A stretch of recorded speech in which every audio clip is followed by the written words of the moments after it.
Shalom, turma, sejam todos bem-vindos, então, para a nossa terceira aula sobre Jesus e o mundo do judaísmo. O objetivo, então, da nossa aula de hoje é compreender, confirmar nossa programação, como que Jesus lia a Torá, como que Jesus lia as Escrituras, né? E, sobretudo, também entender um pouco a relação entre Jesus e os fariseus, uma vez que há uma leitura muito pejorativa, muito reducionista, quando fala sobre a tradição farisaica. Se nós pegamos, por exemplo, a programação do nosso mini curso, então veja bem, da onde que nós começamos e da onde que nós pretendemos então chegar. Vocês estão visualizando a tela do meu notebook? Tranquilo? O texto? Para mim não está aparecendo, não. No? Agora apareceu. Maravilha. Então, nós organizamos, então, nosso mini curso em 4 tópicos. O primeiro, nós vimos, então, Jesus, o judeu e seu evangelho, né? Toda a relação de Jesus com a tradição de Israel.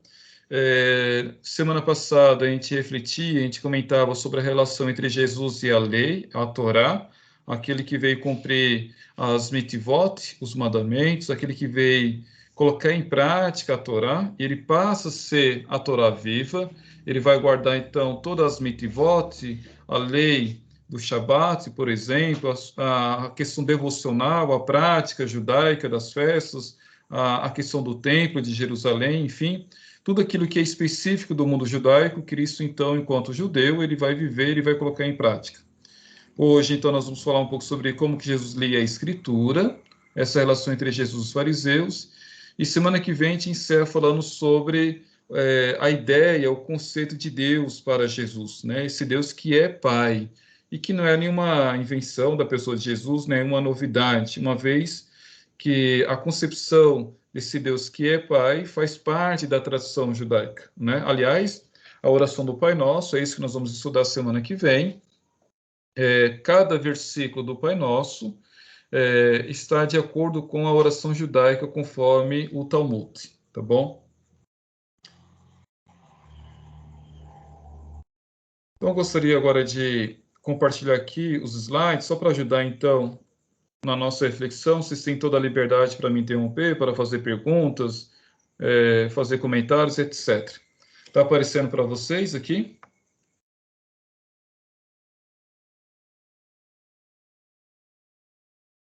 Sim ou não? Está aparecendo. Então, tá bom. Então, como que Jesus lia a Torá, não é?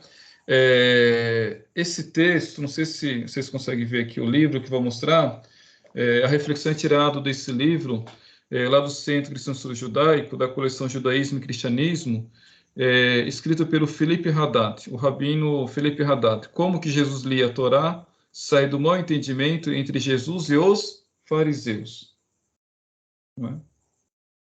Vocês conseguem ver, então, esse livro? Sim ou não? Sim, dá para ver. Tá? Então, já na abertura do seu livro, ele faz algumas indagações, né? Traz algumas perguntas fundamentais para nós. Como, por exemplo, qual a relação entre Jesus e a Torá? Como que ele interpretava? Como que ele praticava? Então, é isso que eu gostaria, então, de refletir com vocês essa noite. Como que Jesus, então, interpretava as Escrituras? Qual a relação de Jesus com a Torá? Como que ele praticava? Desculpa, Sim. que eu saí. Qual é o nome mesmo do autor que falou? Rabino, eu não coloquei aqui no slide, Felipe Haddad. Deixa eu minimizar aqui e fica mais fácil para mostrar para vocês.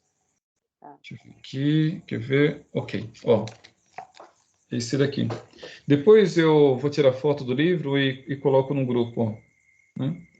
Felipe Haddad, tá? Como que Jesus lia a Torá. E é interessante essas indagações que ele traz, ó, ele vai dizer ainda,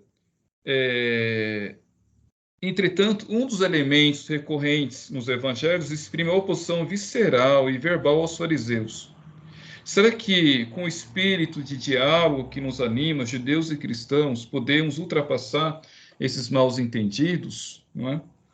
Restituindo Jesus ao seu contexto histórico? Para isso, é preciso conhecer melhor esses fariseus, suas escolas e interpretações, na esperança que esse livro possa contribuir para resolver os mal-entendidos e tensões. Então, existe um mal-entendido entre Jesus e os fariseus, e por que eu quis colocar esse tópico no nosso curso? Exatamente porque é uma leitura muito pejorativa, muito negativa. Aliás, é como se a palavra fariseus fosse sinônimo de hipocrisia, fosse sinônimo de uma pessoa hipócrita, de uma pessoa de mau caráter, que não vive a religião. Eu me lembro que em uma das liturgias que eu participei, no ato penitencial, no folheto litúrgico, agora eu não lembro exatamente o período litúrgico, né? E qual foi a paróquia que eu estava celebrando, mas estava escrito assim, no ato penitencial: perdoa, Senhor, os nossos pecados, pois muitas vezes nós somos hipócritas como os fariseus, né? Então é como se a palavra fariseu fosse sinônimo de hipocrisia, não é? Devemos tomar cuidado, porque na época de Jesus não existia apenas um tipo de fariseu, mas 7 classes de fariseus, o que vai dizer a tradição rabínica, não é? Não podemos esquecer que Jesus foi educado e foi influenciado pelas escolas farisaicas, e que o grande apóstolo Paulo também foi fariseu, teve aula e foi formado pelo Gamaliel II, filho do grande Gamaliel, não é? Não podemos esquecer que o judaísmo que sobreviveu, o judaísmo que nós conhecemos hoje, é de tradição rabínica, é de tradição farisaica.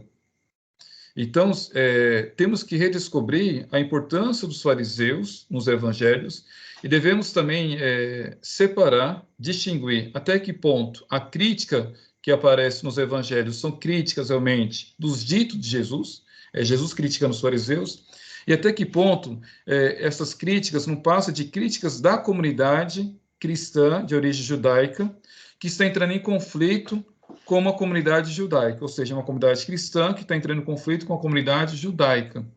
E, portanto, existe uma briga aí teológica e ideológica. E nem sempre as críticas que é feita em relação aos fariseus são verdadeiramente os ditos de Jesus, não é? Então, temos que separar um pouco.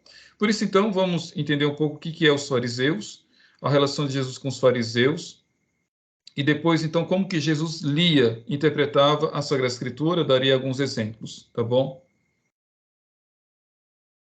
E aí, como sempre, vocês têm toda a liberdade de questionar, tá? De comentar, fiquem à vontade. E vocês estão assistindo essa aula gravada, depois vocês podem mandar um áudio, tirar dúvida, e aí eu vou respondendo as dúvidas durante a semana, tá? Então, de uma maneira bem sucinta, tá? Devido à questão do nosso tempo, né? Eu tenho todo um material mais extenso sobre isso, depois eu posso enviar para vocês, mas em poucas palavras, quando nós falamos sobre fariseus, a palavra deriva então do hebraico, lógico, né? Ou seja, a palavra parash, né? No singular, no plural, parushim, ok? Que significa ou separado, ou afastado. Então, fariseus, né? Vem da palavra perushim, ou seja, os separados, os afastados. E se nós pegamos a Mishnah, que é o comentário, a repetição da Torá, o termo parash está ligado à lei da santidade. Então, de onde que vem essa ideia da palavra fariseus? Ou seja, existem então os separados, os afastados. Para quê? Para se dedicar à lei da santidade. E por que tem que se dedicar à lei da santidade? Porque o Eterno Bendito, seja ele é Kadosh, ele é santo. Não é isso que nós rezamos? Né? Se nós pegarmos na tradição judaica, eles vão cantar Kadosh, Kadosh, Elohenu, Voshe, Voshe, Sevao. E na nossa tradição latina, Sanctus, Sanctus, Sanctus Dominus Dei, né? Santo, Santo, Santo é o Senhor. Então, quem é, de fato, o Kadosh? O Eterno. E se o Eterno é santo, se Deus é santo, a sua imagem e semelhança, ou seja, o ser humano, como vai dizer o grande judeu Heschel, o ser humano é chamado a ser símbolo de Deus. Mais do que criar símbolos na sua vida, o ser humano, segundo Heschel, tem que ser o próprio símbolo de Deus. Portanto, se o Eterno é santo, o ser humano que é símbolo de Deus, ele é chamado, então, a essa santidade. Isso está exatamente no livro de Vaikra, ou seja, o livro da santidade. Então, o terceiro livro da Torá. Então, Levítico 19, versículo 1, vai estar dizendo aqui. Vocês podem consultar aí também na Bíblia de vocês, independente da tradução. O Senhor falou a Moshe e disse: fala a toda a comunidade dos israelitas, e tu lhes dirás: sede santos, sede Kadosh, porque eu, Senhor vosso Deus, sou Kadosh, sou santo. Sede santo, porque o vosso Deus é santo. Então, buscar santidade, ser santo, ser separado, ser afastado do grupo, da maioria, significa ser fariseu. Pergunto para vocês, meninas que estão me ouvindo nesse exato momento, e vocês que estão assistindo a aula gravada, a palavra fariseu significa hipocrisia aqui? Significa uma pessoa de mau caráter? Um péssimo religioso? Né? Não, né? A palavra fariseu significa aqueles que são separados, aqueles que são afastados, aqueles que são consagrados a Deus para viver a santidade. Então, santo é o separado, o consagrado à religião, aquele que faz cumprir a Torá. Então, ser fariseu significa o quê? Você deixa de viver numa vida mundana, podemos assim dizer, usando uma linguagem pós-moderna, ok? Você deixa de viver uma vida mundana, você se dedica toda a sua vida à religião, você se consagra à religião e, sobretudo, a centralidade dessa religião, que é a Torá. Você vai dedicar toda a sua vida no estudo da Torá e na prática da Torá. Como vai dizer a tradição rabínica, é importante estudar a Torá. Mas mais importante do que estudar a Torá é a sua prática. Então, os fariseus, e aí eu estou falando dos verdadeiros fariseus, porque são várias classes, assim como existem vários tipos de cristãos, vários tipos de católicos, vários tipos de islâmico, vários tipos de hinduísta, vários tipos de evangélicos, vários tipos de espírita, enfim. Assim como existem vários tipos de religiosos, nós não podemos generalizar, assim também existem vários tipos de fariseus. E os verdadeiros fariseus são aqueles que se consagraram a sua vida à religião, à prática da Torá, como foi o caso de Paulo. Se nós pegamos Paulo, vai dizer o quê? Que Paulo ele é fervoroso, não é? Ou seja, ele é de formação farisaica, ele é fervoroso, ele é dedicado, ele é separado para se consagrar a Deus. Se nós pegamos exatamente as suas cartas, né? Pegamos aí a carta de Paulo aos Filipenses, à comunidade de Filipos, por exemplo, veja só o que ele vai dizer nessa carta, ele dando testemunho da sua formação. Efésios. Filipenses fica depois de Efésios, capítulo 3, versículo 5.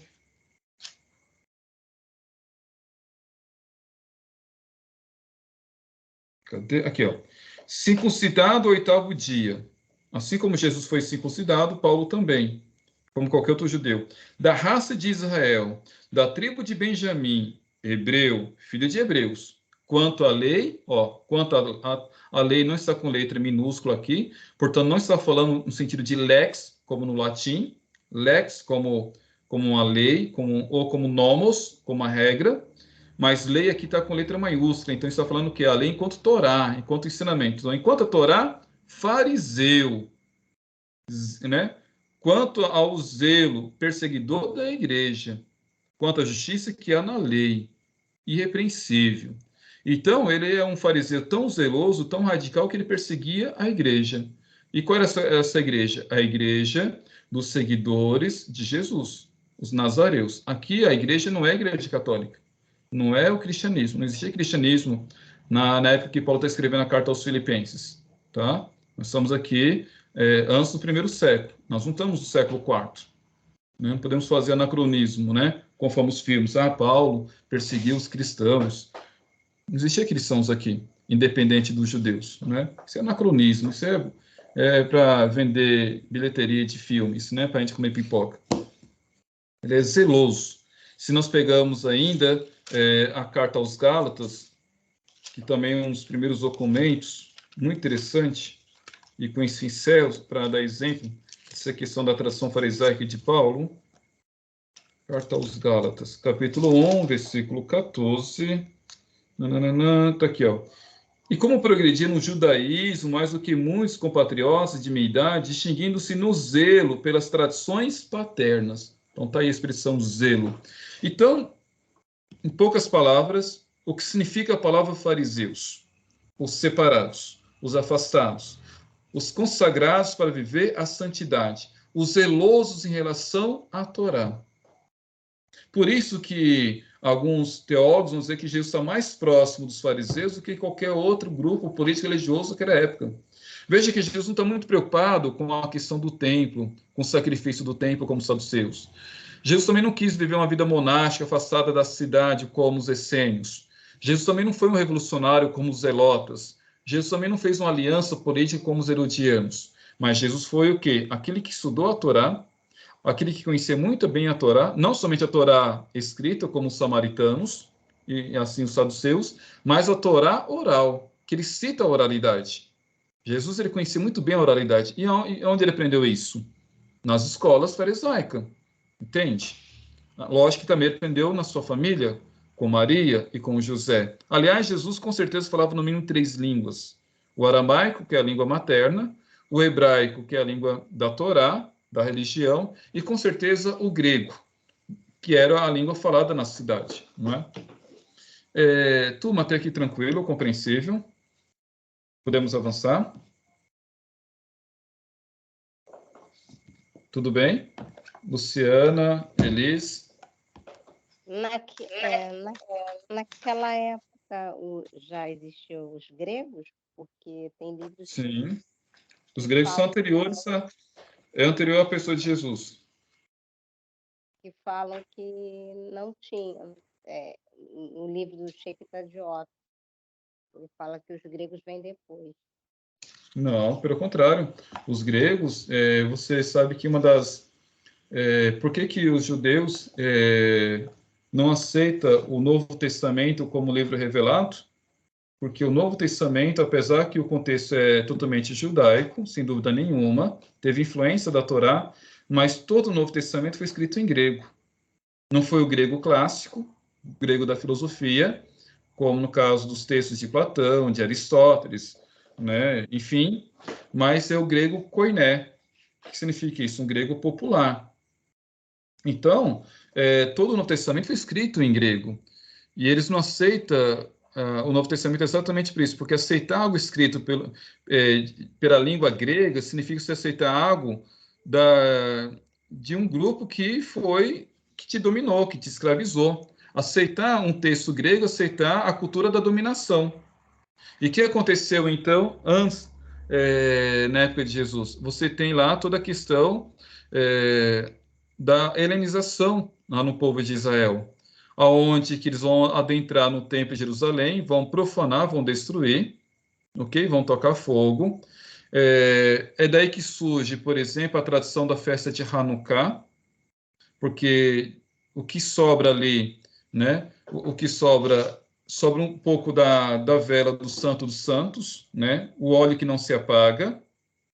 E eles vão pegar, então, a segunda tradição, vão pegar as espadas, né? Que eles utilizaram ali para profanar, eles vão fazer, então, uma menorá. Né? Então, por isso nós temos, então, toda a teologia, toda a simbologia da menorá, e depois isso adentra na questão da teologia da luz, com a festa de Hanukkah, né? Então, a festa de Hanukkah, né, surge exatamente com essa comemoração do milagre da luz que não se apaga e também da questão da salvação, né? Mas isso está ligado ao quê? A questão da cultura helênica que escravizou o povo de Israel, que profanaram o templo de Jerusalém. Isso é bem antes, tá? Aliás, não somente a questão da helenização, mas também se a gente pegar a questão da filosofia, é anterior. Nós pegamos, por exemplo, aí o período aí pré-socrático, né? Do século VI, século VII, antes da era cristã. Né? Aliás, o pensamento estoico, podemos assim dizer, vai influenciar muito a literatura joanina. Né? A filosofia vai estar muito presente nas cartas de Paulo. Né? A filosofia também vai estar presente, a cultura grega, no Apocalipse, que foi escrito no ano 100, né? Então, nós temos aí todo um período antes, durante e depois de Jesus, a questão da cultura grega, né? Não é à toa que, quando começam a surgir as comunidades, vão surgir comunidades mistas, cristãos vindo da tradição judaica, então são judeus cristãos. Você tem cristãos vindo do mundo pagão, do Império Romano, são pagãos cristãos, ok? Que adoravam vários deuses, outras culturas. E você tem também judeus helenizados. Então, são judeus, sem ser judeus de Israel, são judeus da cultura grega, judeus helenizados, liderados por Estevão, ok? E por Tiago, são judeus helênicos, que depois também passam a ser cristãos. E são judeus mais conservadores, tá? E aí existe todo um conflito entre os judeus que estão em Jerusalém e os judeus que são helenizados. Então, veja, Elisa, então essa mistura aí, nesse período, tá? Essa mistura. E tudo isso vai influenciar a composição dos textos. Não sei se ficou compreensível, tudo bem? Elisa, Luciana, tranquilo? Ficou, sim. Então, um pouquinho do modo da origem, então, deles. Então, veja só, estariam ligados, então, a Esdras, ok? Que vai fazer toda a revolução religiosa. Aliás, nesse período aí, mais ou menos no ano 458, né, nós temos toda a questão do retorno do exílio da Babilônia. Então, nós temos dois grandes líderes. Nós temos Neemias, que vai fazer toda uma revolução, né, uma reforma política, Neemias. E junto com Neemias nós temos Esdra, que vai fazer então toda uma revolução, uma atualização em torno da Torá. Então agora, depois do exílio da Babilônia, a centralidade do povo judeu não é somente o templo, mas é a Torá. Ok? Então, aí está aí, ó, o retorno do exílio para separar os judeus dos pagãos e proclamar a Torá como centro da vida judaica. Então, a Torá foi copiada pelo Soferim, né? Que deram origem, então, aos três grupos. E aí daí que vai surgir os fariseus, os Hassidins, os piedosos, os puros, tá? Que protegiam então, a religião judaica, os Mitjavim, que constituem um grupo político helenizado, e aí que nós temos que entender a diferença desse grupo em relação aos fariseus, e os Leviatim, que eram os judeus convertidos do helenismo. E aí que interessante. Nós temos, então, judeus convertidos do helenismo, então são helênicos, cultura grega, eles vão se converter e vão aceitar o judaísmo, tá? Mas nós temos também um grupo de judeus que aceita fazer parceria com a política. Então, isso é muito interessante, se a gente volta aí, por exemplo, no ano passado, a questão da eleição, essa questão da religião se envolver com a política, isso não é algo específico do Brasil, ok? Isso não é nenhuma novidade pós-moderna. Então, veja só, nós estamos aí antes da era cristã. Nós somos mais ou menos no século IV, V antes da era cristã. Então, nós temos judeus que fazer parceria com a política helênica. Então, veja, uns faziam política, faziam aliança, outros rejeitou a política e se converteu ao judaísmo. E outros ainda mais radicais, não queriam nem saber de aliança com os pagãos, com outras culturas, queriam o quê? Se dedicar ao zelo, à piedade da vida religiosa judaica. Quem são eles? Os Hassidins. É daí que surgem os fariseus. Então, os fariseus são aqueles que são piedosos, são aqueles que se dedicam à vida de santidade, ao estudo da Torá, à prática da Torá. Não aceita fazer aliança com a política, não aceita fazer aliança com a cultura grega. É diferente dos herodianos que fez aliança com Herodes. É diferente dos saduceus que o Sinédrio fez aliança com Pôncio Pilatos. Vocês sabem que se a gente pega a morte da pessoa de Jesus, ele foi condenado em duplo sentido. O Sinédrio condenou ele, então ele foi condenado do ponto de vista religioso, e depois também, né, Pôncio Pilatos condenou ele, a política. Então nós temos aí a aliança do Sinédrio com a política na época de Jesus. Por isso que a causalidade aí da morte da pessoa de Jesus. Não foi os fariseus, tá? Que condenou a Jesus à morte. Não foi os essênios, mas foi pequenos grupos, né, de saduceus, liderados pelos saduceus, e suscitaram isso no povo, alguns judeus, e não somente judeus, mas também de outras culturas que levaram à morte de Cristo. Ok? Então, eu acho que eu estou defendendo bem os fariseus nesse sentido, não é? Exatamente para mostrar a importância deles, não somente na tradição judaica, mas na vida de Jesus e também presente nos textos, tá? Então, essa é a origem deles. Outro ponto interessante, veja só como que isso é importante, vocês vão entender então, se não fossem os fariseus, não existia o judaísmo hoje, muito menos o cristianismo. Como que era o modo de vida deles? Foram idealizados a criação das escolas Beit Midrash. Ou seja, o que é Beit Midrash? Casa de estudo, estudo da Torá. Se teve um grupo que se preocupou se dedicar no estudo da Torá, de transmitir a Torá, foi os fariseus. E aí vocês vão entender por que Paulo ele escreve tão bem. Ele escreveu tão bem não é porque ele estudou em Harvard, não é? Não é que ele estudou em Harvard, não é porque ele estudou numa PUC da vida, numa USP, numa Unicamp, numa faculdade internacional, numa universidade gregoriana em Roma. Não. Paulo escreveu bem as cartas, desenvolveu uma belíssima teologia, porque ele estudou nada mais, nada menos do que num Beit Midrash. Paulo estudou nas escolas farisaicas. Teve aula com Gamaliel II, como eu falei no início da aula. Ele não estudou com qualquer um. Então nós temos que entender que por detrás de um grande líder, de um grande intelectual, existem escolas, existem professores. Então, os fariseus são eles que vão se dedicar ao Beit Midrash para a instrução do povo.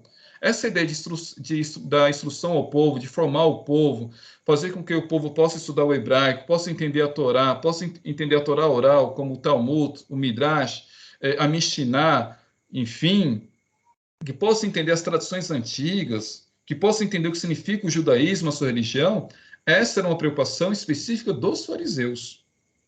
Okay? São eles que depois, posteriormente, da escola, eles vão se dedicar também a um lugar de culto chamado sinagoga. Veja bem, a sinagoga ela surge durante o Templo de Jerusalém e permanece até hoje. Aonde que os judeus se reúnem? Não existe mais o Templo de Jerusalém, é na sinagoga. E quem vai criar as sinagogas? São os fariseus, a partir do Beit Midrash.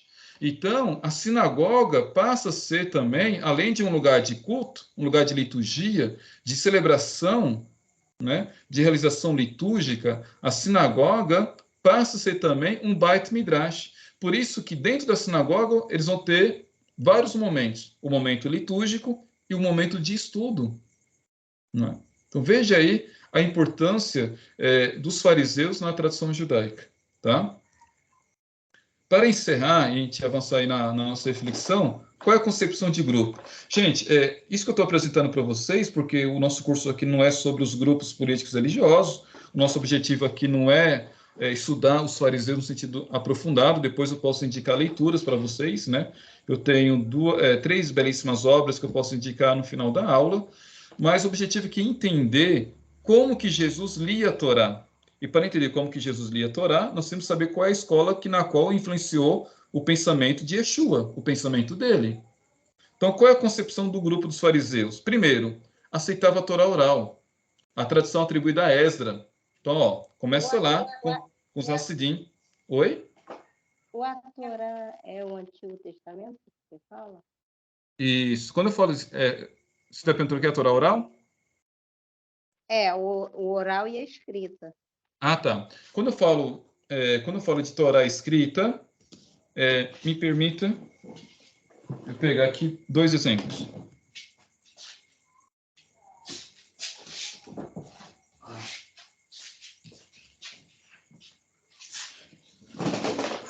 Deixa eu ver aqui rapidinho. Só para poder ver vocês, fica mais. Cadê aqui meus slides? Aqui. Pronto. Tá vendo esse livro aqui?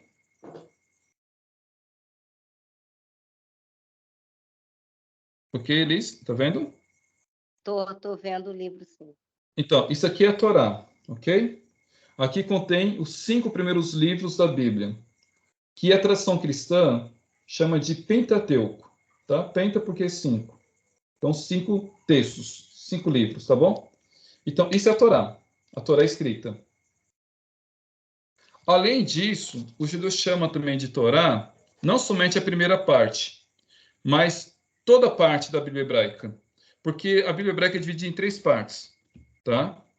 Torá, Nevim e Ketuvim. Ó, então nós temos a Torá, estou escrevendo aqui no chat, que são os 5 primeiros livros da Bíblia, que nós chamamos de Pentateuco, as leis de Moisés. Gênesis, Êxodo, Levítico, Número e Deuteronômio, tá? Bereshit, né? Shemot, Vaikra, Bat Mitzvah, Bat Mitzvah e Devarim.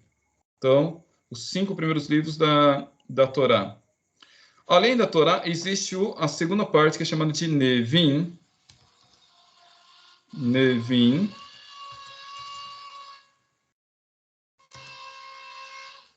Que são os profetas. Além de Nevim, tem o Ketuvim. Ketu são os escritos. Torá, Nevim, Ketuvim. Então, o Pentateuco, os profetas e as escrituras. Pegando as 3 consoantes iniciais de cada parte da Bíblia hebraica, T de Torá, N de Nevim, que são os profetas, né? E Q de Ketuvim. Então, nós temos um acróstico, que ele chama de Tanar. O que é o Tanar? Isso daqui, ó. Estou vendo? Elis e Luciana?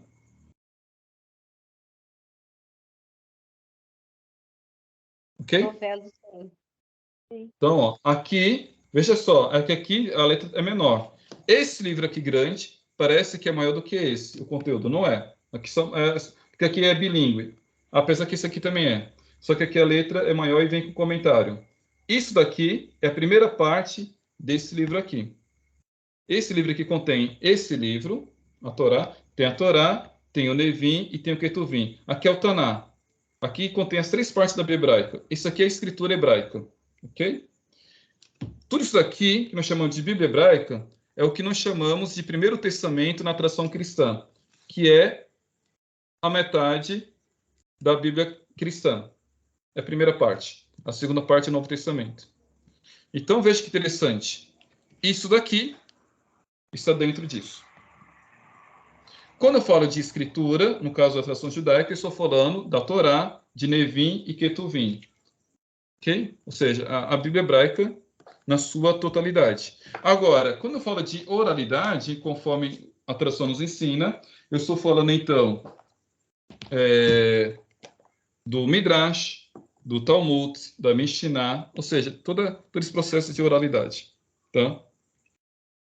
Torá escrita e Torá oral é uma coisa só. Tudo é visto como palavra de Deus. Tá? Segundo a tradição rabínica, Moisés, no Monte Sinai, recebeu as 2 Torot, Torá escrita e Torá oral. Até porque antes existia a Bíblia, antes existia o texto escrito, o que existia era a oralidade. Portanto, a oralidade ela é anterior, durante e posterior à escrita. Tá? Então, seja a Torá escrita e seja a oralidade, tudo isso é visto como palavra de Deus. Em outras palavras, Sagrada Escritura e Sagrada Tradição são 2 fontes da mesma revelação, vai dizer o magistério da igreja. Nós, enquanto cristãos católicos, assim, ao exemplo dos nossos irmãos judeus, nós guardamos e nós mantemos a tradição. Nós acreditamos que sem a tradição, sem a sagrada tradição, não tem como compreender a Escritura. Sem a oralidade, sem as interpretações do decorrer da história, não tem como compreender a Escritura. E aí que entra a diferença, por exemplo, voltando aí na questão dos fariseus, entra a diferença entre o pensamento farisaico do pensamento dos saduceus. Qual é o grande debate de Jesus, né, em relação aos saduceus e os fariseus? A questão da ressurreição. Pegue, por exemplo, aí o Gênesis, o Êxodo, Levítico, Números e Deuteronômio. Os 5 primeiros livros da Bíblia, que nós chamamos de Pentateuco, e que nossos irmãos judeus chamam de Torá, não fala da ressurreição.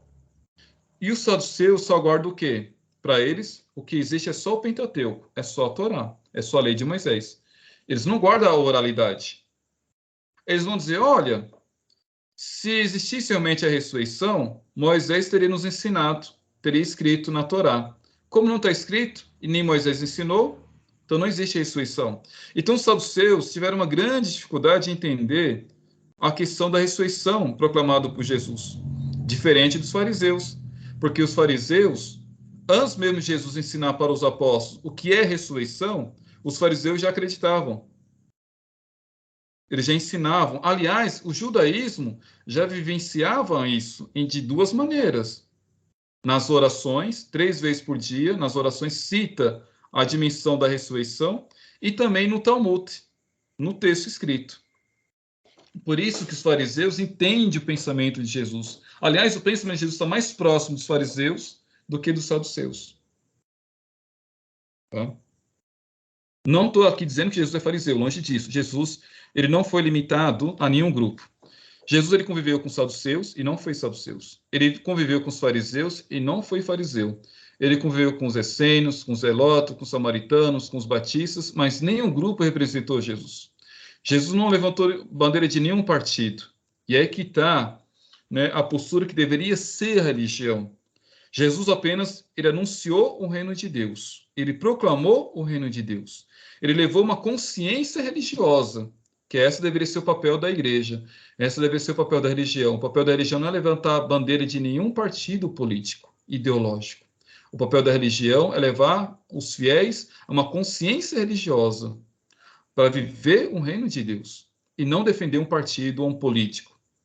Eu nunca vi, né? Quer dizer, nunca li nenhum texto, seja canônico ou apócrifo, Jesus defendendo um político ou um líder religioso ou defendendo uma ideologia.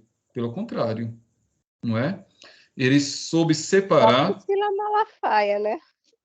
Hã? Só para o Sila Malafaia. Para o Imagina, é um Silas absurdo. Malafaia. E Nada.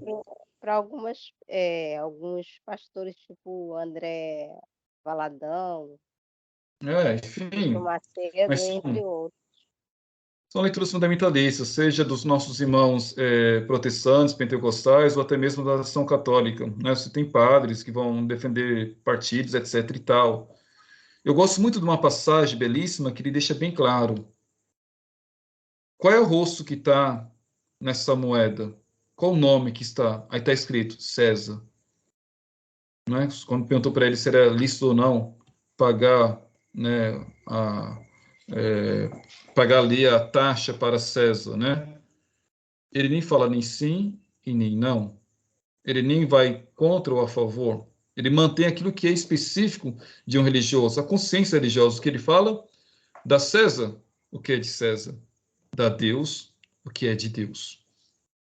Então, o que pertence à política?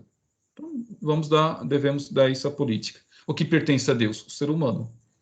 A política é o dinheiro, é o poder, o status. Então, o que é político, deixa lá. O que pertence a Deus? O ser humano que é símbolo de Deus. Não é? Então, ele deixa bem claro, né, qual é o objetivo dele, não é? Então, eu acho complicado quando a gente escuta aí alguém falando assim, olha, se você é de tal partido é porque você não é cristão, se você é cristão você vota em fulano ou em ciclano, esse partido aqui é católico, não, esse partido aqui ele é religioso, não, ele está de acordo com a religião, e aí sobe no presbitério, aí sobe no púlpito, e, enfim, e aquela lambança toda do ano passado. É complicado isso. Lembra, quem vai fazer aliança não são os fariseus, não são os hassidim. Que vão fazer aliança é alguns judeus que fazem aliança com a política. Mas o judaísmo que sobrevive, que vem da tradição rabínica, não é? E essa é a formação que Jesus também teve, isso não tem nada a ver. Né? Eles não fazem aliança com a política, ok? Então, essa é a concepção do grupo, são os zelosos. E aí, voltando aqui ainda, a questão do zelo da Torá, ó, no dinamismo dos textos ouvidos e transmitidos de geração em geração, fazer discípulos. A Torá oral não se opõe à escrita, nem a complementa. As duas constituem duas expressões da mesma realidade, um único ato da revelação. Então, os nossos irmãos de Deus acreditam que no Monte Sinai, Moisés recebeu duas Torot, a escrita e a oral. Sem a oralidade, eu não entendo a escritura. Trazendo isso para a tradição cristã, sem a tradição da igreja, eu não entendo o texto bíblico. Por isso que precisa a patrística.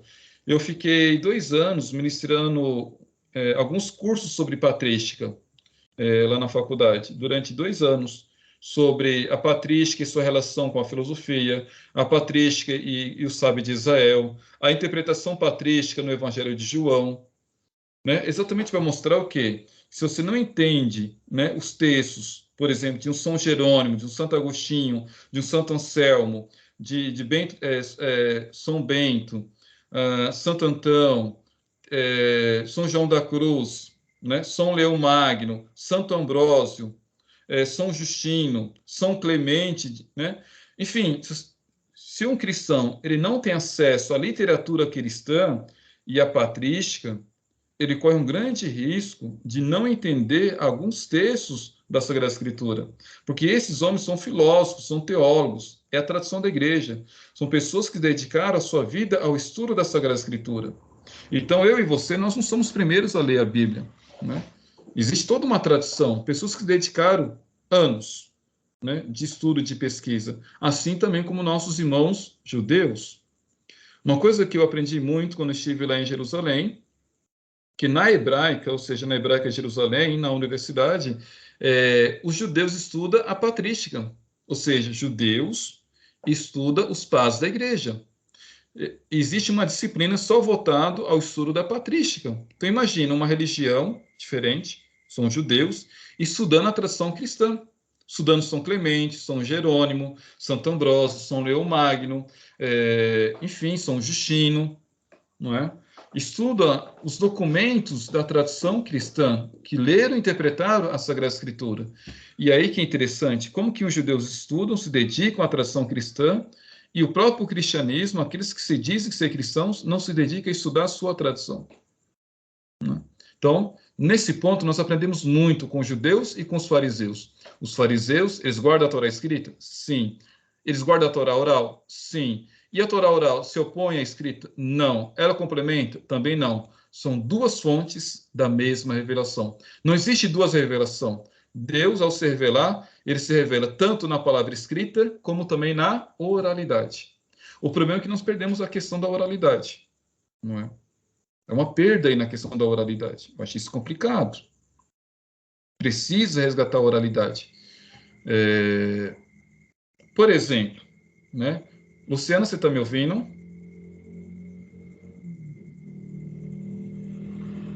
Acho que não. Você está me ouvindo? Ó, dá um exemplo aí. Ó, vou pegar um exemplo, um pouco que eu conheço do trabalho da Luciana. Ela é psicanalista, ok? E além de ela lecionar, ela também atende. Então, veja, quando ela vai. Se eu estiver errado, Luciana, você pode me corrigir. Quando ela vai atender, lógico que ela vai partir da escritura, ou seja, daquilo que é específico da psicanálise, daquilo que ela estudou na faculdade, dos textos que ela leu, e não foi pouco, que ela depois se especializou, fez mestrado e tudo mais. Ela tem a teoria, ela tem ali uma orientação, sem dúvida nenhuma, tá? Mas quando ela vai orientar, com certeza, os seus clientes, os seus pacientes, não sei como que chama, ela não só vai orientar a partir daquilo que está escrito, ela não vai ficar ouvindo e depois ela vai pegar o livro, o manual, sei lá eu, e falar assim, calma aí, deixa eu ver, diante desse problema, o que eu devo falar para você? Não, ela vai orientar a partir da experiência dela. Ela vai orientar a partir da experiência dela e também da experiência dos outros, que ela já escutou. Ou seja, isso é o quê? Oralidade. Com certeza, a boa parte das orientações da psicanálise não está escrito. Correto, Luciana? Vem da experiência, não é? Se tiver errado, você pode me corrigir. Então, existe a oralidade. Existe a oralidade. Então, o conhecimento não é só aquilo que está escrito. A oralidade é essencial.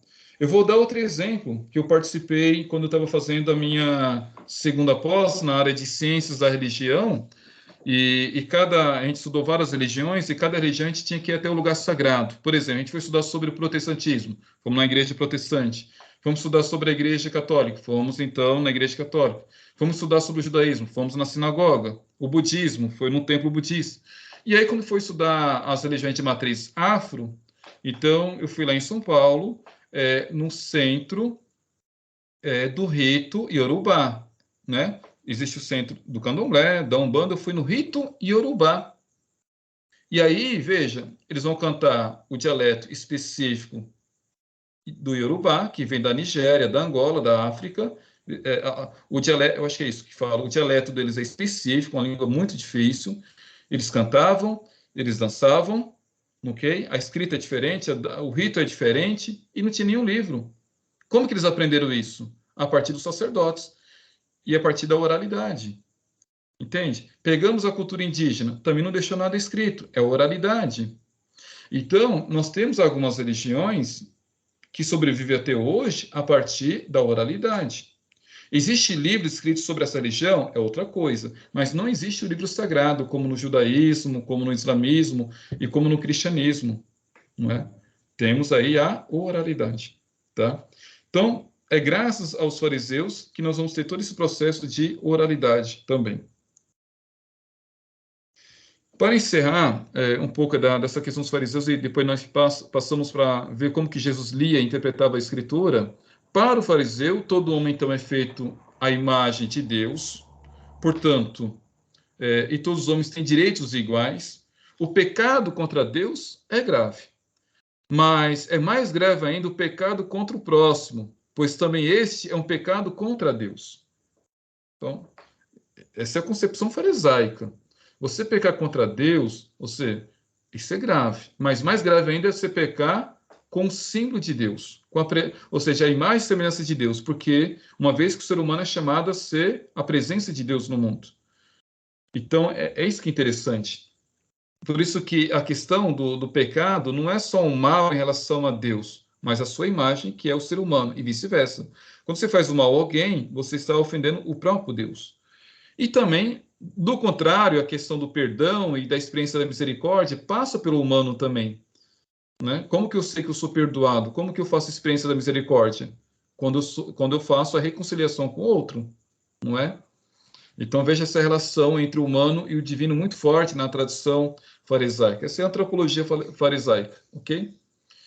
E o último ponto, conforme eu comentei no início da aula, eles acreditavam na ressurreição, a alma sobrevive ao corpo, então haveria castigo para os maus e recompensa para os bons. A crença na ressurreição já aparece nos textos de Isaías, no livro de Daniel.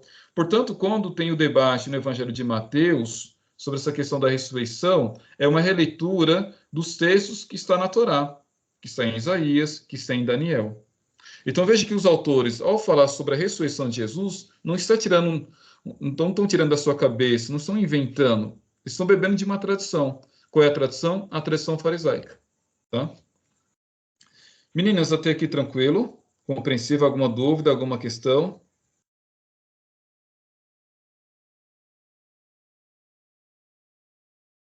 Luciana, Elis, acho que a Elis falou que está com problema na internet. Tranquilo. Tranquilo, então avançamos. Gostaria de ler esse prefácio do professor Boris, né, que é o diretor da PUC, ele que prefaciou o meu livro, sobre Jesus Fonte de Água Viva, um estudo exegético de João 7, do 37 ao 39, segundo o Midrash. E ele traz uma coisa muito interessante para que nós possamos entender essa relação entre a tradição judaica e a tradição cristã, sobre a questão como que Jesus vai ler a Torá. Então, o professor, o padre Boris, vai dizer o seguinte: conhece-se a árvore pelos seus frutos, afirma o mestre de Nazaré. Pois bem, sabe-se que o querigma cristológico, quer dizer isso, querigma? O primeiro anúncio. E por que é querigma cristológico? Porque na Torá existe o querigma. Existe o querigma da revelação do Eterno.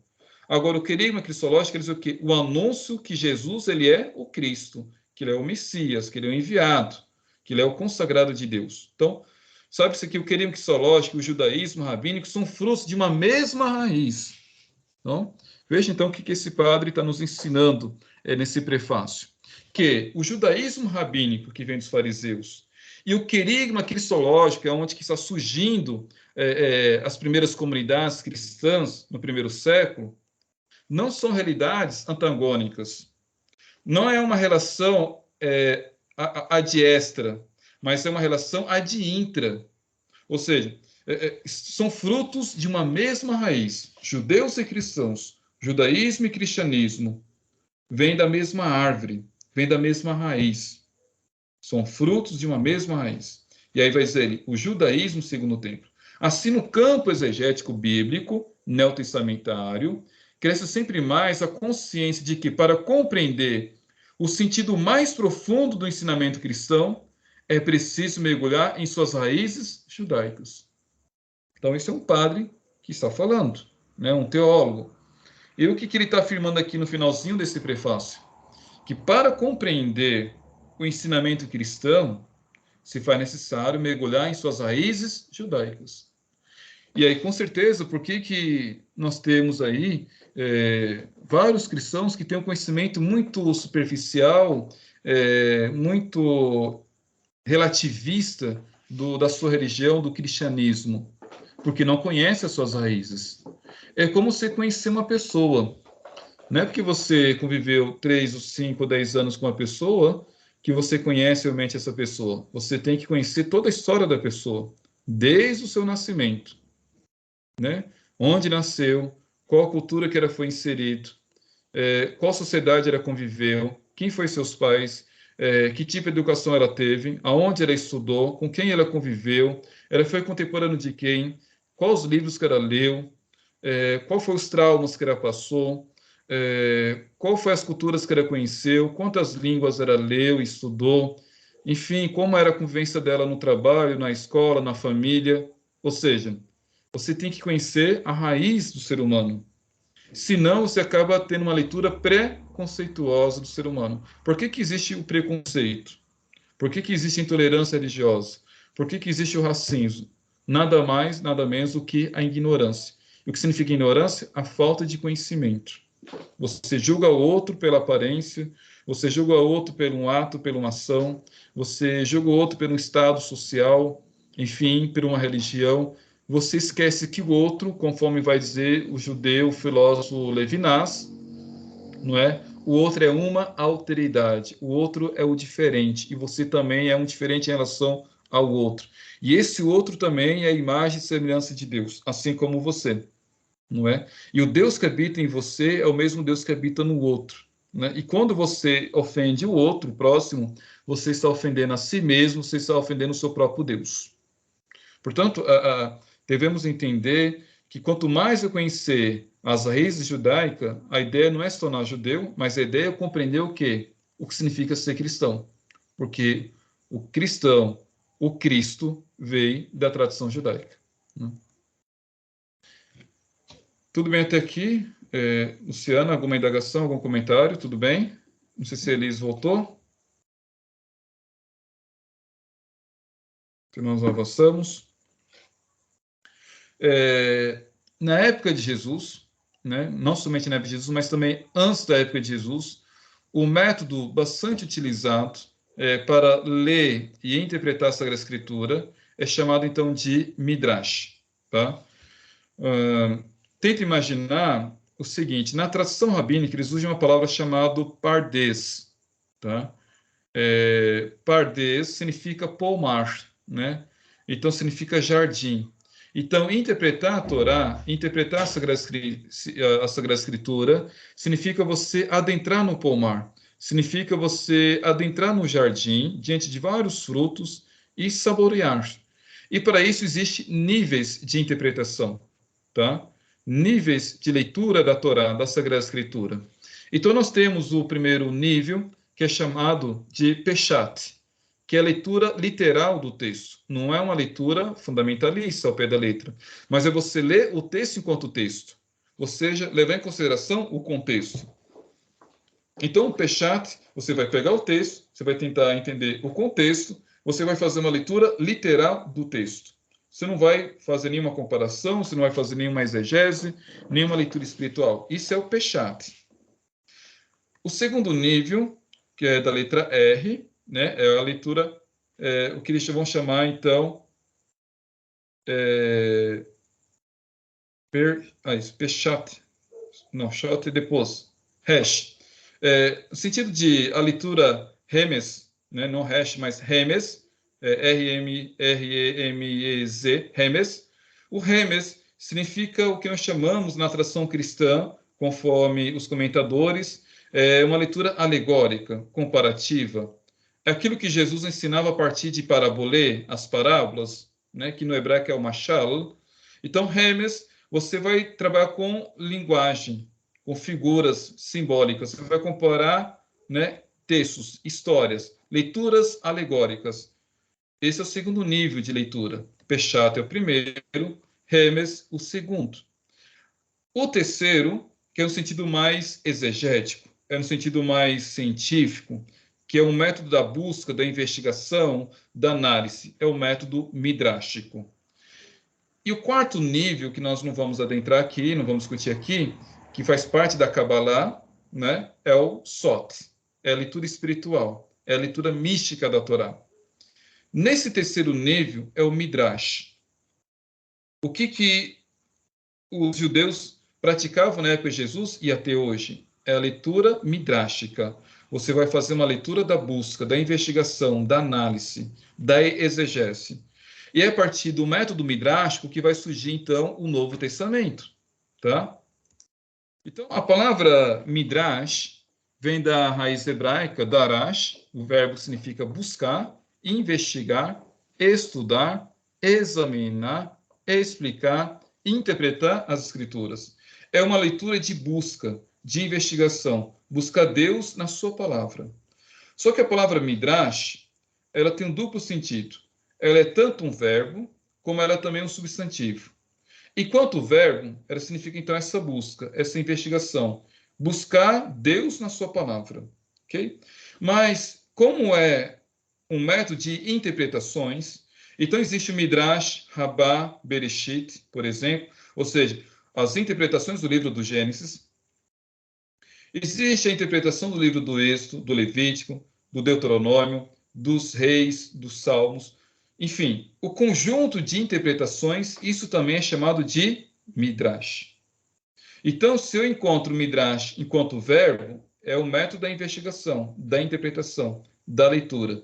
Se o Midrash aparece como substantivo, está falando de um livro, de uma coletânea de interpretações, tá?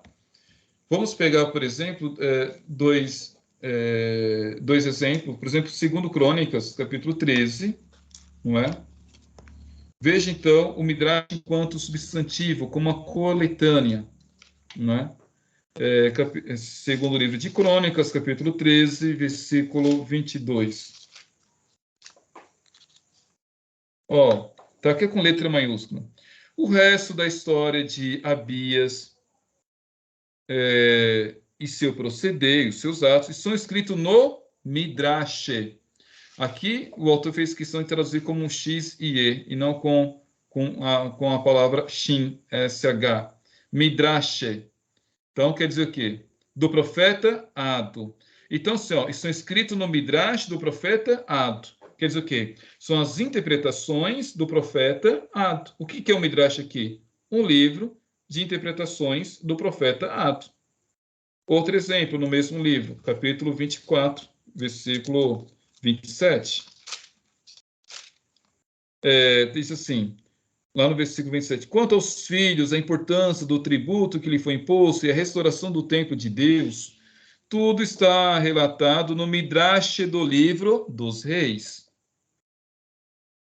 Então, isso é fascinante. Então, vocês conhecem, seja na nossa tradição cristã católica ou protestante, e também na Torá dos judeus, existe, então, o primeiro livro dos reis, existe o segundo livro dos reis, é uma coisa, são dois livros, primeiro e segundo livro dos reis.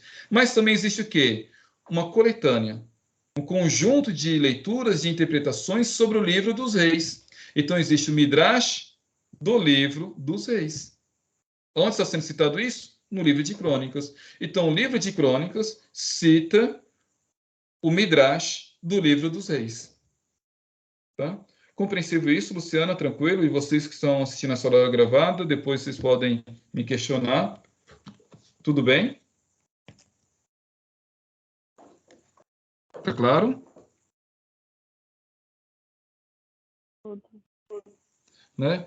Então, tenta imaginar que na época de Jesus, lógico, não existia a Bíblia como nós Depois conhecemos eu vou hoje. fazer algumas perguntas, porque a minha internet está muito ruim, tá? Eu vou Tranquilo, assistir a aula e fazer algumas perguntas, anotações. tranquilo, garota. Então, tenta imaginar o seguinte: na época de Jesus, então, não existia a Bíblia como nós conhecemos hoje, não existia também a Torá como nós conhecemos hoje. Lógico que existia a Torá, né, os rolos, né, os pergaminhos, né, conforme Jesus entrou, por exemplo, na sinagoga dia de Shabat, foi dado para ele o livro do profeta Isaías, ele lê, ele atualiza, ele faz um midrash, ele faz uma interpretação, enfim.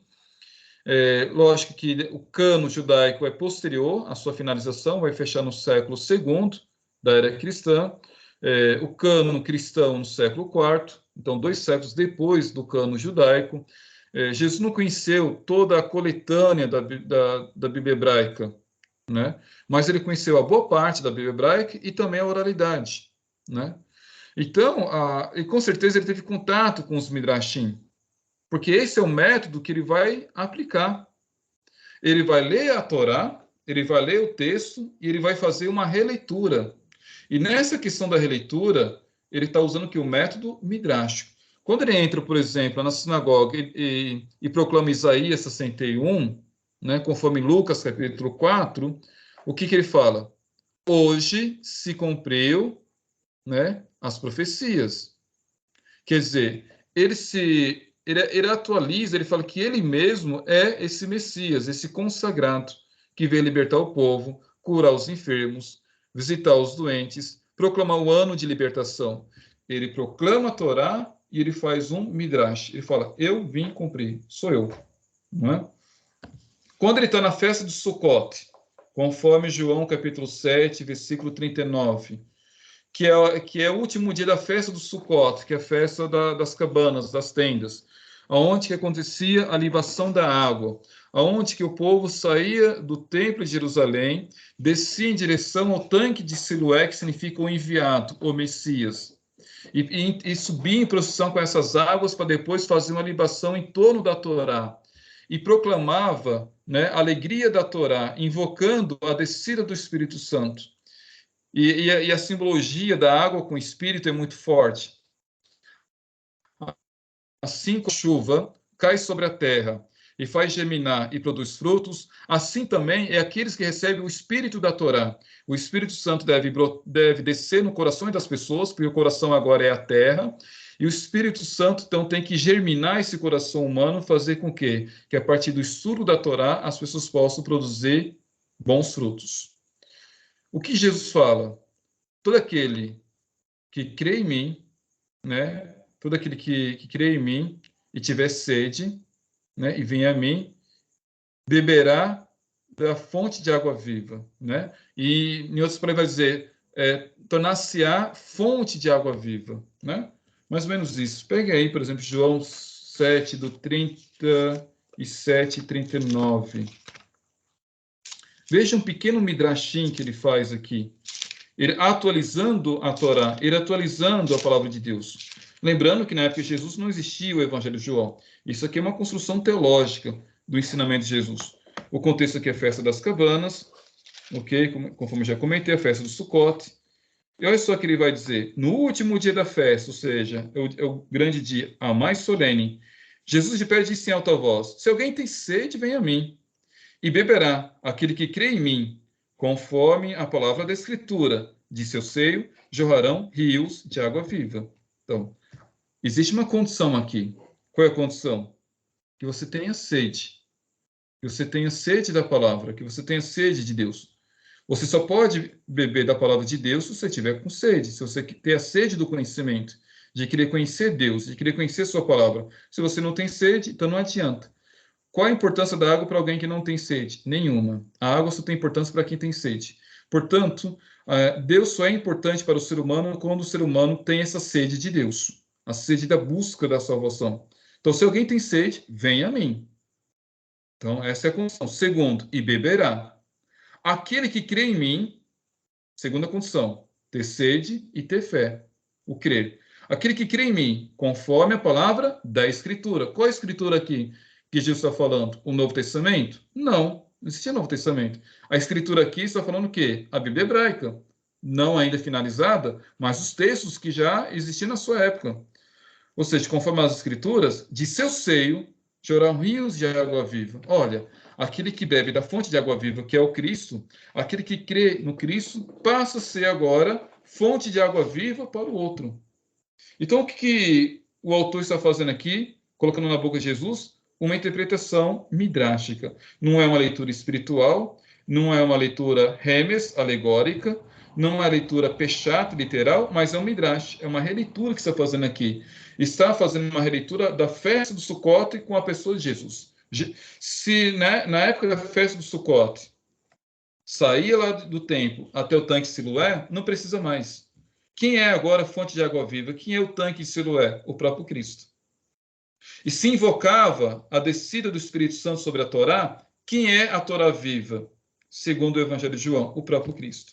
Ele é a Torá, ele é fonte de água viva. Então veja aí o Midrashim. Tá?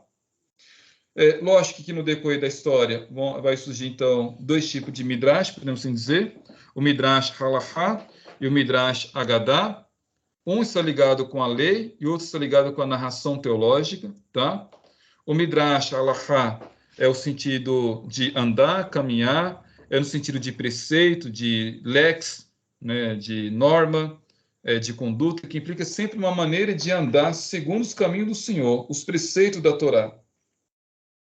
Como que eu sei, e aí eu pergunto para vocês, como que eu sei que Deus é contra o aborto? Existe alguma passagem que fala que Deus é contra o aborto? Por que que os cristãos, os judeus e os muçulmanos, que têm o texto parecido, por que que nós não somos a favor do aborto? Por que a gente não mata um ser humano no ventre de uma mãe? Claro, não quero que essa criança nasça por vários motivos, etc. e tal. Não vamos entrar aqui nessa discussão, porque senão a gente entra na bioética, que é a relação da biologia com a filosofia da ética e da moral, enfim, ou a teologia moral também seria um bom debate, mas como que eu sei que Deus é contra o aborto? Se não tem nenhuma passagem que fala sobre isso. Pergunto para vocês, meninas, como que eu sei?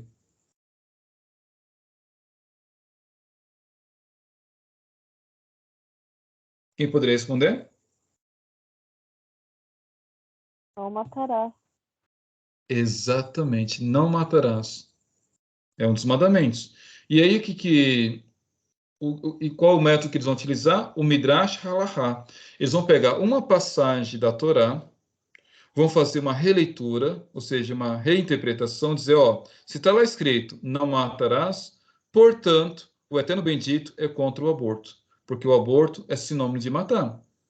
E aí vai lá no Devarim, eis que eu coloco diante de você a vida e a morte. Escolhe a vida, viverá.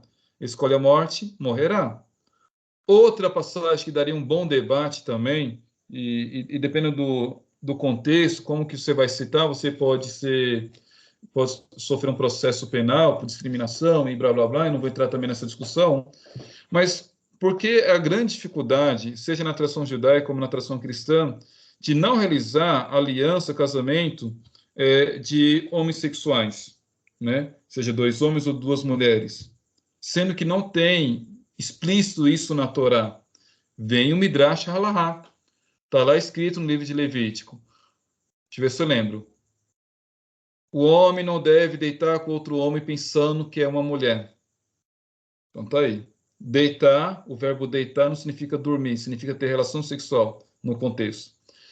Como que eu sei que o Eterno Bendito é contra a zoofilia, né? A relação sexual com os animais? Porque no mesmo texto, adiante, vai dizer: a mulher não deve deitar com o animal pensando que é um homem. Então, se existe uma proibição, né, é porque existe uma prática. A proibição não surge do nada. Entende? A proibição vem de uma necessidade social. Por exemplo, nem sempre foi proibido você andar sem máscara dentro do trem, dos metrô em São Paulo. Foi devido ao Covid-19, foi devido a um contexto de pandemia, uma necessidade de sobrevivência, uma questão de saúde, que existia uma lei que é proibido você não usar máscaras nos lugares públicos fechados. Entende? Então, a proibição, a lei surge de uma necessidade em defesa da vida e da tradição. Então, o Midrash Halaha, em poucas palavras, são as leituras, são as interpretações da Torá para fundamentar o Talmud, as leis. As leis judaicas não vêm da noite por dia, vêm de leituras de interpretações da Torá, do Midrash Halaha, tá bom? Além disso, nós temos o Midrash Haggadah, que é o narrar, o contar, o relatar, de respeito a tudo que não é na área da interpretação, que não visa uma norma de conduta, mas sim crenças e teologia. Então, sim, se eu faço uma interpretação normativa, se eu faço uma interpretação no sentido de conduta, de leis, isso é Midrash Halaha. Agora, se eu faço uma interpretação teológica do texto, se eu faço uma interpretação em vista das crenças, isso é o Midrash Haggadah. Por exemplo, quando eu cito a questão da ressurreição, que vem lá do profeta Isaías, do profeta Daniel, isso é o Midrash Haggadah, né? Quando João fala assim como Moisés ergueu uma haste, né, ergueu uma serpente numa haste no deserto, assim também deve ser o Filho do Homem, deve ser erguido na cruz para a remissão dos pecados da humanidade. Então, o que João está fazendo? Ele está fazendo um midrash. João compara Jesus à nova serpente. Se lá no deserto o povo, devido à desobediência, o povo então bebeu do seu próprio veneno, que é a serpente aí, toda essa linguagem simbólica e teológica, e essa mesma serpente que causava a morte, agora causa vida, porque Moisés coloca a serpente na haste, não é? João vai pegar essa história no período de Moisés e vai fazer uma releitura e vai aplicar a Jesus. A serpente foi erguida no haste, Jesus foi erguido na cruz. A serpente, quando o povo olhava para a serpente, é perdoado. O povo olha para Jesus, é perdoado. E aí, segundo as histórias rabínicas, segundo os Midrashim, vai dizer assim: não era a serpente que perdoava, não era a serpente que curava o povo de Israel, mas o povo de Israel sabia que toda vez que erguia a cabeça para o alto, olhava para a serpente, lembrava que existe um Deus que está acima de toda a humanidade. Então, é a fé nesse Deus que está acima da serpente, que está acima de tudo, que perdoava as pessoas e trazia salvação. Portanto, é a mesma coisa, vai dizer os pais da igreja. Quando o cristão olha para a cruz de Cristo, não é a cruz que traz a salvação, não é um pedaço de madeira, um pedaço de metal, ou de ferro, ou de ouro que traz a salvação. É um objeto qualquer, não traz salvação nenhuma. Não é a imagem de Cristo. Mas quando eu olho para o crucificado, eu lembro que Deus, ele nasceu, ele viveu, ele morreu por nós, ele venceu a morte, mas é a ressurreição de Cristo que me traz a vida. É Deus que me salva, e não a imagem em si mesmo. Entende? Isso é um midrash. Outro exemplo, turma, tá? E para ficar mais claro, da onde que João trouxe a ideia que Jesus é o pão da vida? Como é que ele faz isso? É muito interessante. Lá na Torá, o povo estava então reclamando, né, que estava passando dificuldade. Então Moisés suplica a Deus, Deus manda o maná, Deus fala que o povo confiar nele na questão da providência, que não vai faltar o pão diário. O ser humano, como sempre, é egoísta, só pensa no dia de hoje, só pensa em si. Alguns começaram a juntar o maná, né, que era algo transitório, e no dia seguinte estava estragado, não servia. Então, se lá na Torá Deus mandou o maná para saciar a fome do povo, quem vai ser o novo maná? Quem vai ser o pão verdadeiro? O pão que desceu do céu? O Cristo. E aí nós temos toda a teologia do pão, onde que Jesus vai dizer, segundo João, eu sou o pão vivo descido do céu, que comer desse pão nunca mais terá fome. mas viverá eternamente. Isso é o quê? Um midrashim. É uma releitura do livro que fala do maná, né? Outro exemplo interessante, não é? A questão da multiplicação dos pães, conforme eu já comentei em outros momentos. Quantos pães que o menino apresenta para Jesus? 5 pães. Quantos peixes? 2, não é? E quantos cestos que sobra? 12. Olha, o número 12 representa as 12 tribos de Israel, os 12 apóstolos. Os 5 pães representa a Torá, os 5 primeiros livros da Torá. Portanto, a fome aí não é a fome física material, ok? A fome que eles estão procurando é a fome da palavra de Deus. Então, Jesus alimenta a humanidade com a sua Torá, com a palavra do Eterno. E isso está de acordo com uma citação que Jesus vai fazer do Salmo: nem só de pão vive o homem, mas de toda a palavra que sai de Deus. Então, pão é sinônimo da palavra de Deus. Falar de pão é falar de alimento, da palavra de Deus. Né? E o número 2 é o número exatamente das duas partes da Torá, Torá oral e Torá escrita, as duas Torot. Então, se eu não entendo a tradição rabínica, a tradição judaica, dificilmente vou entender os evangelhos. O que esses evangelistas estão fazendo? Quem está escrevendo não são cristãos, não são católicos, não são de outras religiões. Quem estão escrevendo são judeus cristãos. São pessoas que conhecem muito bem a tradição judaica e que também conhecem muito bem a oralidade na comunidade cristã. Quem produziu os textos do Novo Testamento são pessoas eruditas, não é? São pessoas sábias, pessoas que conhecem muito bem o hebraico e o grego, pessoas que conheciam a tradição judaica, conheciam a Torá, sabia para quem estava escrevendo. Essas pessoas não escreveram a Bíblia para nós. Nem imaginava que existia um tal de Brasil. Okay? Não está escrevendo para os católicos, para os protestantes, para os pentecostais ou para as outras religiões ou outras culturas. Quem está escrevendo para não perder a memória, quer transmitir a oralidade, o conhecimento. Está escrevendo para o seu povo.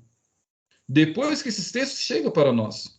Portanto, quem está escrevendo está usando um vocabulário que é conhecido naquela época. E se eu não entendo o vocabulário daquela época, dificilmente vou entender o sentido do texto. O nosso vocabulário hoje, turma, é diferente do vocabulário escrito da Torá e do Novo Testamento. O Apocalipse. Para nós, o Apocalipse é um livro difícil porque nós não estamos acostumados a ler textos simbólicos. Entende? Nós não fomos educados a trabalhar com a questão do vocabulário, a etimologia da palavra, a questão simbólica. Então, eu preciso entender o vocabulário. E se eu não entendo o vocabulário, dificilmente vou entender o texto. Né? Isso não somente na questão da Sagrada Escritura, mas isso em qualquer tipo de literatura. Né?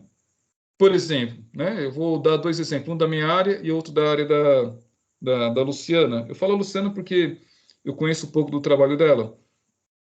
Olha, eu só consigo entender o texto de Nietzsche se eu já tiver lido aí algumas obras de Nietzsche, alguns comentadores, e tiver acesso ao vocabulário de Nietzsche.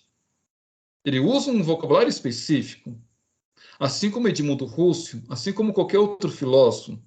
Os filósofos nem sempre escrevem para os outros, às vezes escrevem para si mesmo, né? Então eu preciso entender o vocabulário de um filósofo para entender o texto filosófico, né? A mesma coisa, imagina, você pega um texto de Lacan, você pega um texto de Freud, né? Um texto que fala da psicanálise. Se você não tiver um básico, né, uma leitura básica da psicanálise, dificilmente você vai entender um Lacan, um Freud. Não é assim, Luciano? Então, você precisa entender o vocabulário, né? Você precisa entender o vocabulário, o contexto daquele autor, daquele escritor, para você entender o texto. E nós, muitas vezes, temos e com isso encerra a minha aula, nós temos essa ousadia, né, de querer entender um texto bíblico que foi escrito em línguas diferentes, totalmente diferente, a língua, o hebraico, o grego é totalmente diferente, que foi escrito em época diferente, para pessoas diferentes, num contexto diferente, com outro tipo de linguagem, com outro tipo de vocabulário. Então, nós temos que entender que, diante do texto, existe um contexto, existe uma cultura, existe uma sociedade, existe vocabulário, existe linguística, existe tempo, geopolítica, economia, enfim, filologia, influência de outras culturas. E aí que está a riqueza. Diante de um pequeno texto, existe aí uma multiplicidade de culturas, de tradições religiosas e de valores, de vocabulários que nós temos que estar atento, não é? E como que eu sei isso? A partir da oralidade, a partir do midrash, a partir da exegese, a partir do estudo. E aí que entra o objetivo do nosso curso, né? Compreender o mundo do judaísmo, né? E essa relação com a pessoa de Jesus, para entender, né, aquilo que as pessoas falam sobre ele, né? Senão a gente acaba, de uma certa maneira, tendo um Jesus dos filmes, um Jesus muito sobrenatural, ou um Jesus revolucionário. São os dois extremos, né? Tem grupos que colocam Jesus lá em cima, só parece quase um membro da Liga da Justiça, né? Um Thor da vida, né? Um homem de ferro, um sobrenatural, né? Um Jesus muito místico, muito perigoso. É como se ele não tivesse nascido, ele não tivesse vivido em Jerusalém, é como se ele não tivesse comido, ido no banheiro, não tivesse uma mãe, um pai chamado José. É um semideus, apenas Deus, enfim, algo muito angelical. Eu acho perigoso. Mas também do contrário, que também é uma heresia, acha que Jesus é apenas um simples carpinteiro, uma pessoa simples. Aí que tá. Não somente Deus, ele é humano. Humano e divino. Aí que está a cristologia, entende? Que aí, ó, que anos e anos a igreja foi combatendo essas heresias. São os dois extremos. Eu não posso só pensar ele no divino e não posso só pensar ele no humano. É que, quando chama atenção aqui, Luciana, porque no imaginar, na mente das pessoas, alguns acham que Jesus só foi Deus e que ele nunca se encarnou. E se ele passou aqui na Terra, foi dentro de uma bola de sabão. Ele não conviveu. Entende? Ele não foi influenciado pela sua cultura. Isso é uma heresia. São os dois extremos. Você achar que ele não se envolveu, que ele não se encarnou. Mas também você achar que ele é só humano. Né? Que ele é só humano, ele não é divino. Em outras palavras, Luciano, o que eu estou chamando a atenção, a gente não pode separar o humano do divino. O Jesus do Cristo. É uma coisa só. Uma coisa só. Né? Aquele mesmo que nasceu, aquele mesmo que viveu em Jerusalém, é o próprio Deus. Aquele que morreu foi aquele que ressuscitou. Né? Essa questão é inseparável. É inseparável. Porque nos textos, não tem como a gente falar assim, não, aqui ele está sendo humano. Não, aqui ele está sendo divino. Por exemplo, o que alguns heréticos falam, né? Faz assim, não, quando Jesus está fazendo milagre, porque é o Jesus divino, é Deus que está agindo. Quando Jesus chora, quando ele tem medo da morte, lá no Monte das Oliveiras, não, isso não é Deus não, isso é humano, é o Jesus humano. E na hora da cruz, que morre não é o Jesus Deus, é o Jesus humano, entende? Isso é heresia. Não, é humano e divino.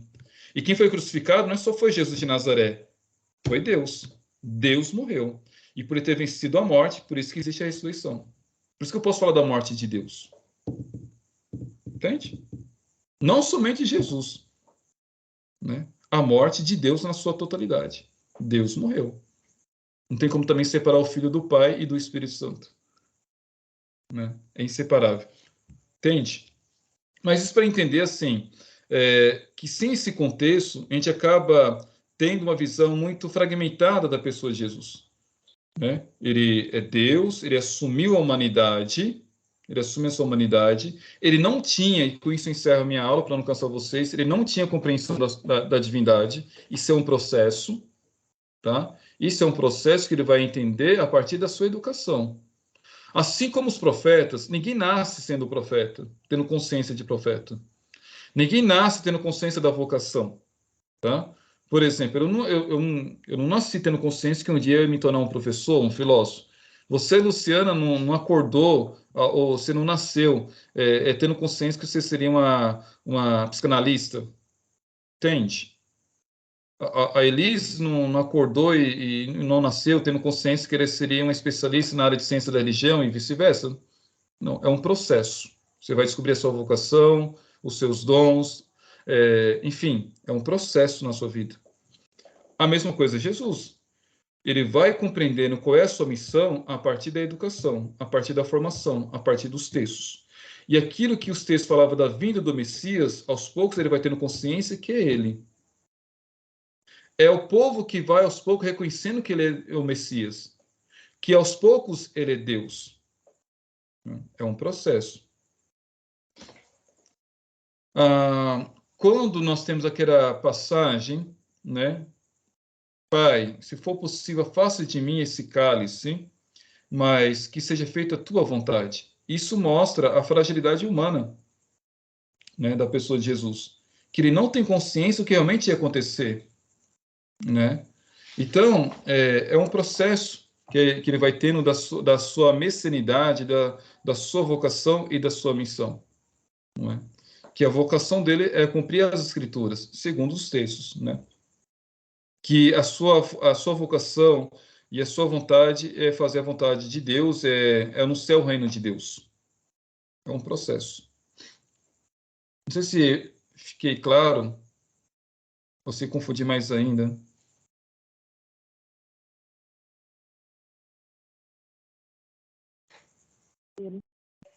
Né? E por isso é que a partir do Vaticano II que nós falamos, né, que Jesus ele é 100% Deus e 100% humano. Então qualquer cristologia, qualquer teologia sobre o Cristo tem que levar em consideração duas coisas. A humanidade de Jesus, se eu falar da humanidade, eu tenho que falar do judaísmo. Então por isso a importância desse estudo que a gente está fazendo, porque a sociedade que ele viveu, como vocês estão cansados de saber, é totalmente judaica, né, apesar da influência grega. Eu tenho que entender, então, a sociedade da época de Jesus, a cultura judaica, mas também eu tenho que compreender a sua divindade. E para compreender a sua divindade, eu tenho que compreender a teologia que vai surgindo posterior ao seu período, né? Nem sempre a cristologia, a compreensão que nós temos de Jesus, nem sempre foi assim, né? E aí, volto a dizer, teve uma época que valorizava o humano e desprezava o divino. Teve outra época que valorizava o divino e desprezava o humano. Tanto um como o outro são heresias. Você está reduzindo apenas um aspecto daquilo que de fato é Jesus. Ele é humano e ele é o divino. E isso é tão forte, e com isso encerro, né? Na liturgia cristã, na questão do incenso, por que os padres colocam duas vezes o incenso? Não é? Por que é inserido duas vezes o incenso? Por que também é inserido duas gotas de água no vinho? Porque tem essa dupla, porque sempre dois, não é? Sempre trabalha com três ductos, tá? 3 de 2. É muito simples. Ali está muito forte a teologia da Trindade e a teologia cristológica. 3 vezes significa esse Deus que é unitrino, Pai, Filho e Espírito Santo. 2 vezes representa as duas naturezas de Cristo, a humana e a divina. Na Idade Média, a bênção episcopal, ela é trinitária e ao mesmo tempo cristológica. Era assim, ó. Não sei se vocês conseguem ver minha mão. Os 3 dedos levantados, que é a Trindade. E os 2 dedos juntos, representando as duas naturezas de Cristo. Então, desse gesto era a bênção episcopal na igreja. Então, vem daí mostrar. Esse Jesus de Nazaré, esse filho de Maria e de José, esse judeu, esse galileu, ele é o Cristo da fé. E esse Cristo da fé, da teologia, é o Jesus de Nazaré. É judeu também. Tá bom, meninas? São 9h06, passamos do nosso horário, ficamos por aqui. Uma pequena orientação. Eu vou enviar para vocês um artigo que fala sobre Pai Nosso, a oração judaica de Jesus. O que nós vamos estudar, então, na nossa última aula, que é semana que vem? Nós vamos estudar o conceito de Deus para Jesus, que é Pai, o Aveno, o Pai Nosso. E nós vamos analisar algumas passagens do Pai Nosso para vocês entenderem a profundidade dessa oração, que não é uma invenção de Jesus, ele não tirou isso da cabeça, ok? Não é uma oração cristã, apesar que hoje a pessoa fala assim que é a oração cristã universal, Tudo bem, hoje é universal. Mas antes de ser uma oração cristã, cristianizada pela Igreja Católica, é a oração que está no Talmud, né? Faz parte da oração judaica. Portanto, o que Jesus faz, como um bom religioso, ele faz uma síntese, no entender dele, das principais reflexões das orações judaicas. Cada versículo do Pai Nosso que nós rezamos, seja cristão católico ou protestante, e até mesmo alguém que é da Umbanda, porque também o Pai Nosso é rezado na Umbanda, no Centro Espírita, que na qual eu já participei, fazendo estudo, cada versículo do Pai Nosso, cada fé do Pai Nosso está na tradição rabínica. E quem vai trabalhar muito bem isso é um diácono, no seu artigo que na qual vinha para vocês, tá?